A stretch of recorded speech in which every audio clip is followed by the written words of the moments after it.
Tingkatan 3. Bab 1. Kedatangan kuasa barat. Kestabilan dan kemakmuran negara kita telah menarik kedatangan pelbagai kuasa barat. Terdapat pelbagai faktor yang telah mendorong kedatangan kuasa barat. Mereka bersaing dan menggunakan pelbagai strategi untuk mendapatkan tanah jajahan. Perbezaan strategi yang digunakan oleh kuasa-kuasa barat untuk menguasai negara kita menyebabkan kuasa barat dapat meluaskan kuasa dan pengaruh mereka di alam Melayu. Kestabilan dan kemakmuran negara kita.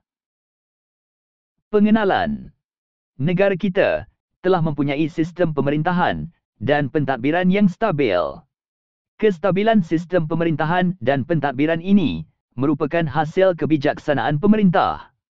Mereka sedia berganding bahu dengan rakyat untuk membangunkan negeri. Kemakmuran negeri pula datangnya daripada sumber hasil bumi dan hasil alam yang dimanfaatkan untuk memajukan ekonomi. Selain itu, kemuncak kemakmuran ialah perkembangan dan kegemilangan kegiatan intelektual. Kestabilan. Negara kita telah mewarisi sistem pemerintahan beraja dan pentadbiran yang mantap. Sistem pentadbiran, sistem perundangan dan struktur sosial masyarakat tersusun dengan sistematik. Hal ini disokong oleh muafakat antara golongan pemerintah dengan orang yang diperintah. Hasilnya, hubungan luar dapat dijalinkan dengan berkesan. Sistem pemerintahan dan struktur sosial. Corak sistem pemerintahan di negara kita banyak mempengaruhi pembentukan susun lapis masyarakatnya. Negara kita mengamalkan sistem pemerintahan beraja yang diwarisi daripada Kesultanan Melayu Melaka. Di Sarawak dan Sabah telah mempunyai sistem pemerintahan masyarakat tempatan yang lebih awal. Hal ini anda telah mempelajarinya semasa di tingkatan 2. Sistem pemerintahan beraja. 1. Sultan. Negeri. Pentadbiran pada peringkat negeri diketuai oleh raja atau sultan. Baginda menjadi lambang kedaulatan negeri. Kaum kerabat diraja serta pembesar membantu pentadbiran dan melaksanakan perintah sultan. 2. Pembesar. Jajahan atau daerah. Jajahan dan daerah ditadbir oleh pembesar yang dilantik oleh sultan. Pembesar melaksanakan tugas menjaga keamanan, kemakmuran, kestabilan dan membantu mengekalkan kedaulatan negeri. 3. Penghulu. Mukim.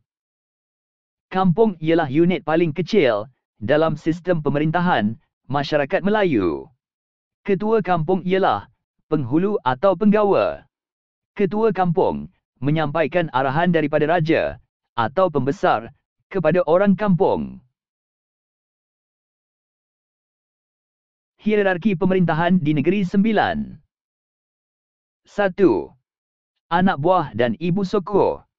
2. Buapak. 3. Lembaga. 4. Undang. 5. Yang Tuan Besar atau yang di-Pertuan Besar. Sistem pemerintahan di Sarawak. 1. Sistem kesukuan. 2. Sistem kesultanan. Sistem pemerintahan di Sabah. 1. Sistem kesukuan. 2. Sistem kesultanan. 3. Sistem ketua bebas. Perundangan.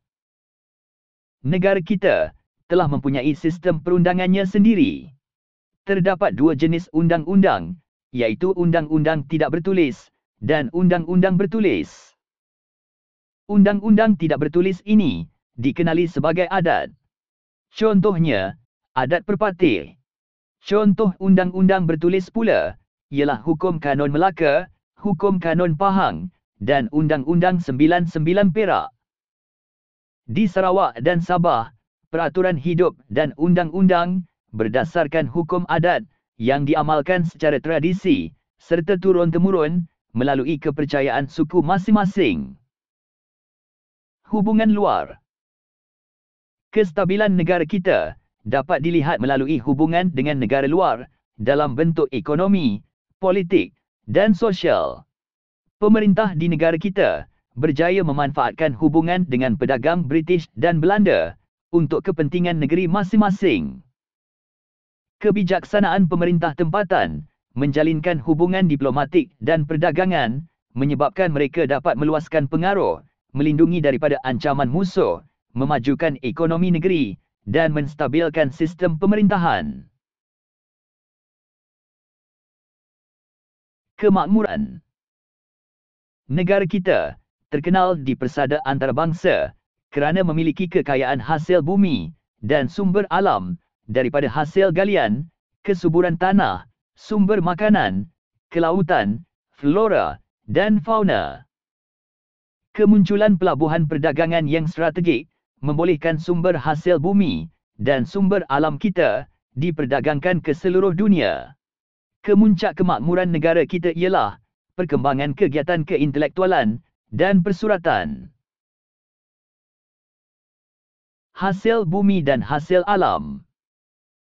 Negara kita kaya dengan bahan galian seperti biji timah, emas dan perak. Kegiatan melombong biji timah dan emas dijalankan oleh masyarakat tempatan. Mereka menggunakan kaedah mendulang dan melampan.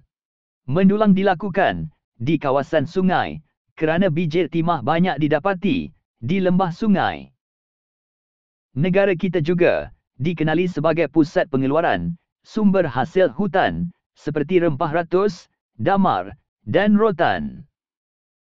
Hutan rimba di negeri-negeri Melayu, Sarawak dan Sabah terkenal dengan hasil hutan seperti kayu kayan, kapur barus, rotan, damar, getah jelutung, kayu gaharu dan kayu cendana.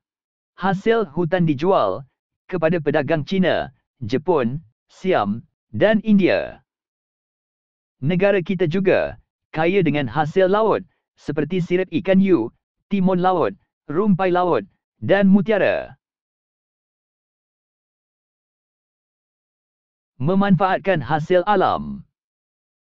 Masyarakat tempatan mempunyai sifat yang kreatif dan berkemahiran tinggi. Mereka berjaya menghasilkan kraf tangan yang indah dan menarik daripada sumber alam. Daun mengkuang, daun pandan, daun nipah dan buluh boleh dianyam menjadi tikar atau bakul. Masyarakat Melayu juga mahir dalam bertukang kayu, membuat perahu, membuat perabot daripada rotan dan menempa alat senjata tradisional. Di Sarawak, terdapat juga kegiatan menenun kain puah dan menyulam selendang. Sistem ekonomi. Masyarakat di negara kita telah mempunyai sistem ekonomi yang teratur. Mereka bijak mengeksploitasi sumber alam semula jadi untuk memajukan ekonomi dan memakmurkan kehidupan. Mereka melibatkan diri dalam kegiatan perdagangan.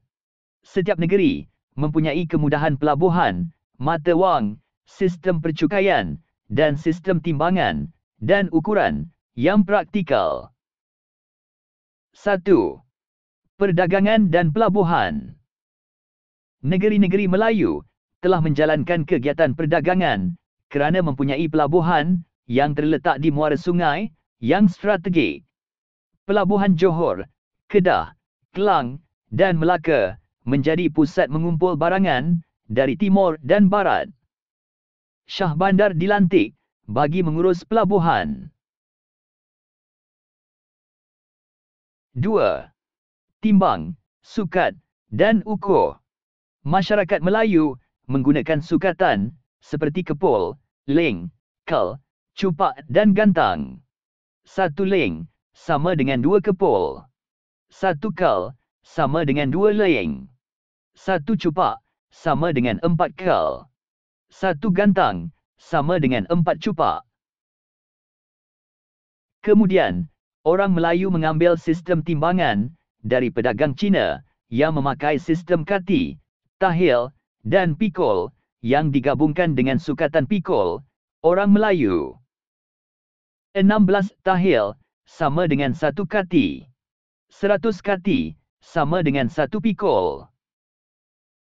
Bagi timbangan emas dan perak, orang Melayu mengambil timbangan pedagang India.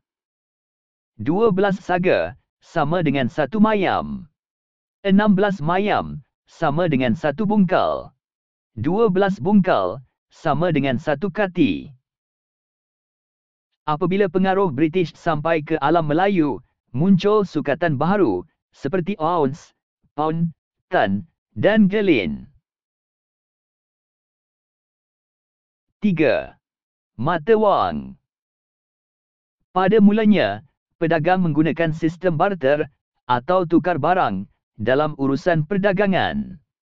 Kemudian, mata wang digunakan, iaitu wang logam yang diperbuat daripada timah dan emas. Idea menggunakan mata wang daripada logam timah atau emas dalam urus niaga menjadi ikutan negeri-negeri Melayu lain untuk mengeluarkan mata wang masing-masing. Mata wang emas Kedah. Mata wang emas Kelantan atau duit kijang. Mata wang Terengganu atau duit pitil Terengganu. 4. Sistem percukaian. Aktiviti perdagangan yang pesat memperkembangkan bidang percukaian. Cukai ialah bayaran yang dikenakan ke atas hasil perlombongan, pertanian, hasil hutan, dan perdagangan. Cukai merupakan sumber pendapatan pemerintah dan akan disalurkan untuk memakmurkan negeri. Kegiatan keintelektualan. Pendidikan ialah aspek yang penting dalam kehidupan masyarakat tempatan. Pendidikan bertujuan melahirkan individu yang berakhlak mulia, berkelakuan sopan, bertata susila, berdikari, dan berhemah tinggi. Pendidikan dalam masyarakat tempatan dapat dibahagikan kepada pendidikan tidak formal dan pendidikan formal. Sebelum kedatangan kuasa barat, sistem pendidikan tidak formal dan pendidikan formal berkembang lama di negara kita. Pendidikan tidak formal merupakan pendidikan awal atau asuhan dalam institusi keluarga. Kanak-kanak diajarkan kemahiran seperti bercucuk tanam, menangkap ikan, bertukang, dan menghasilkan kraf tangan.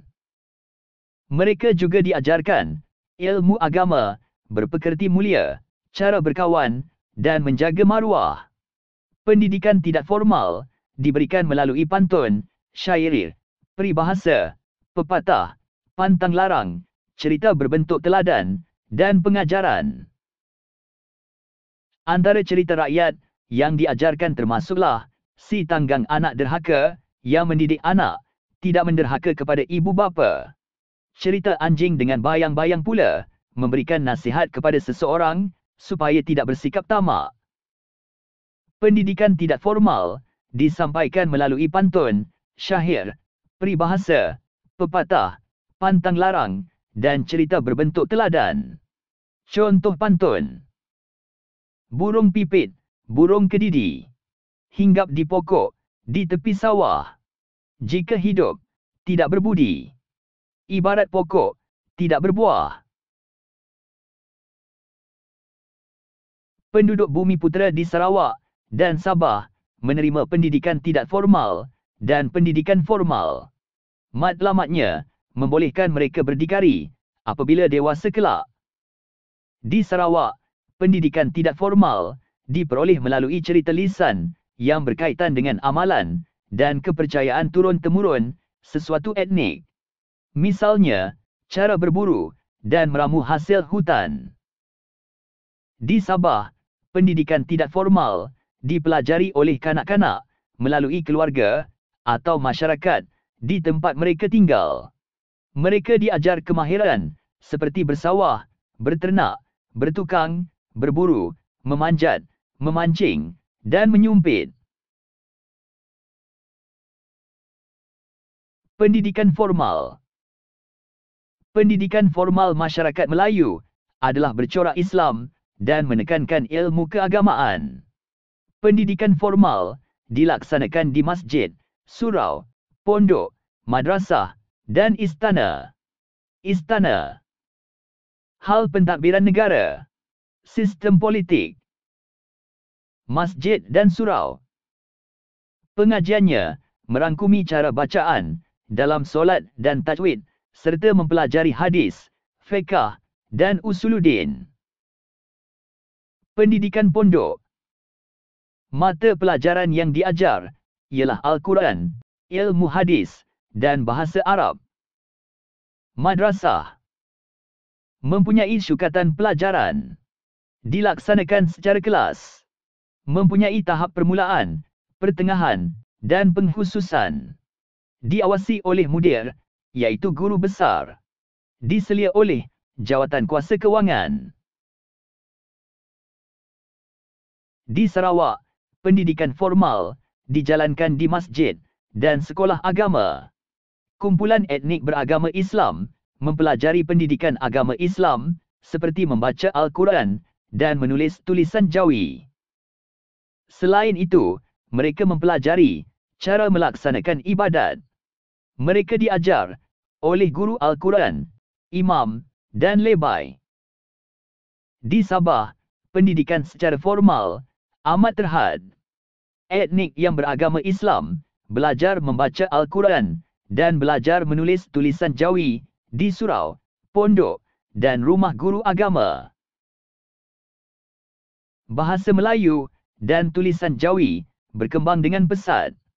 Bahasa Melayu menjadi bahasa ilmu dan bahasa lingua franca dalam dunia perdagangan di alam Melayu.